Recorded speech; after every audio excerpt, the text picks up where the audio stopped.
हौ हाम्रो त जिन्दगी यतिकै जाने रहेछौ काले भएर केटीले नि हेर्दैन है अरे त हो तँलाई हेर्दैछ केटीले अलिकति हेरेछ नानी हो हेरेछ नि है हामी एकपल्ट ध्यानमा बसेर भगवान्लाई बोलाएर एक सेती हुनु वरदान माग्नुपर्छ होला है माग्ने हो काले वान माग्ने हो काले 2 माग्ने हो नि हो ल मनी 3 माग्ने एकछिन बस्ने आज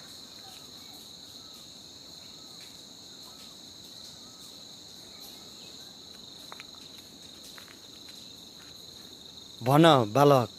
आँखा खोल तिमीहरूको भक्तिदेखि म प्रसन्न छु भन काले बालक तिमी के भन्न चाहन्छौ अम्बो कति युगको बादमा तपाईँको भेट भयो तपाईँसँग हामीलाई यो कालो अनुहारबाट हामीलाई पनि सेतो बनाइदिनुहोस् प्रभु हामी यो कालोपनदेखि साह्रै कठिन जिन्दगी जिइरहेको छौँ भन कालेवान हो कि होइन हो कि होइन काले तु तपाईँ हाम्रो भक्तिदेखि प्रसन्न हुनुभयो भने हामीलाई यो कालोपनबाट हटाइदिनुहोस् प्रभु हामी यो कठिन परिस्थिति झेल्नु सकेको छैनौँ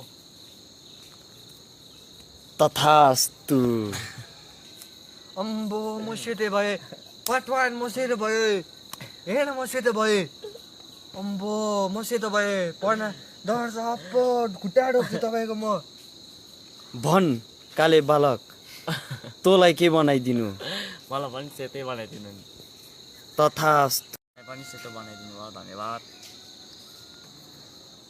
भन काले 3 तँलाई के बनाइदिनु हामीलाई कालै बनाइदिनु काले 2 काले 3 हामी कालै हुनुपर्छ हाम्रो जिन्दगी कालोमै छ यार हामी कालो कहाँ हुनु हौ वर्ष केटा हो जिन्दगी हाम्रो तथास्तु हामी फेरि काले भएको फेरि काले भयो ल्या तैँले गर्दा हेर्न छ्या तैँले तिमीहरूले गर्दा छ्या म नि कालो भयो छ्या अब हेर्न यहाँ छ्या कालोको जिन्दगी कालोमा हिँड्नुपर्छ केटा हो कहाँ हो एउटा केटी नि बनाउनु पाएको छैन भर्खर काले सेते भएको फेरि काले भयो यसले गर्दा हेप्नेले कति कति हेप्छ हेप्दै गर्छ केटा हो साला हामी काले भएर 1-2 केटी बनाऊ भनेको फेरि सेते भएर 1-2 केटी बनायो फेरि कालो बनाइदियो यार के गर्नु के भन्नु ल तैँले चाहिँ के भने त्यस्तो हेलो